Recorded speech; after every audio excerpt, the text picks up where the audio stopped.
Mheshimiwa Rais, kwa kutumia uwezo wako uliopewa chini ya kifungu cha 10 cha sheria ya mambo ya rais nambari 3 ya mwaka 2020 na kama ilivyotangazwa katika gazeti la kisheria nambari 2 la mwaka 2026 kupitia gazeti rasmi la serikali nambari 7433 la tarehe 9 Januari 2026, umetunuku nishani za mapinduzi 8 na nishani za utumishi uliotukuka 10 kwa viongozi, watumishi wa umma na watumishi wa sekta binafsi.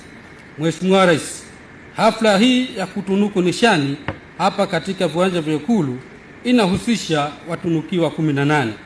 Kati ya hao 4 washafariki na 14 wapo hai.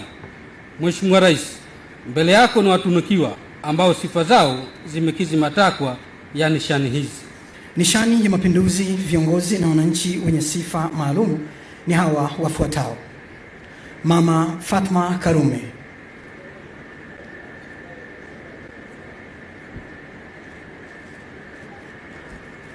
Mheshimiwa Dr. Hussein Ali Mwinyi, Rais wa Zanzibar na mwenyekiti wa Baraza la Mapinduzi, anakukabidhi nishani hiyo.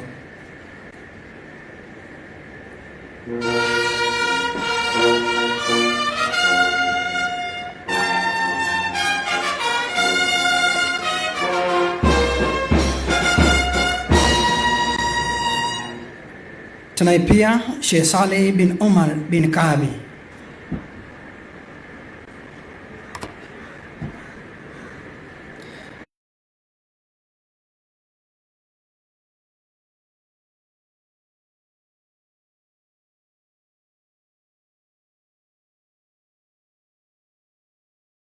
marehemu Sheikh Hassan bin Amer al-Shiraz, leo hii amewakilishwa hapa na mjukuu wake. Tunaye pia marehemu Sheikh Musa Makungu Ali, leo hii anawakilishwa na mtoto wake.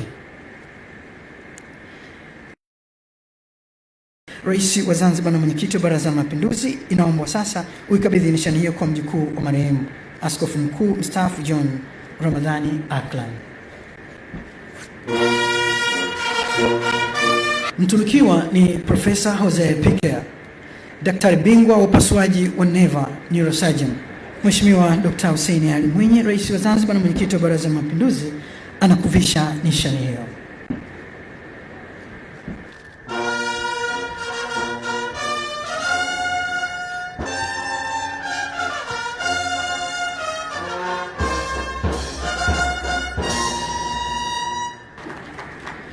Nishani ya mapinduzi, viongozi wenye sifa maalum. Mtunukiwa ni ndugu Gulam Abdara Rashid, mwanamichezo mahiri na mzalendo. Alizaliwa tarehe 29 Septemba mwaka 1948. Ni mwananchi aliyejitolea maisha yake katika kuendeleza sekta ya michezo na kuipatia sifa kubwa Zanzibar katika ukanda wa Afrika Mashariki na Afrika kwa ujumla. Alipata elimu ya michezo na stashahada ya juu ya usimamizi wa michezo na stashahada katika ualimu, yani ukocha wa mpira wa miguu, taaluma ambazo zilimjenga katika kuendeleza michezo kitaifa na kimataifa.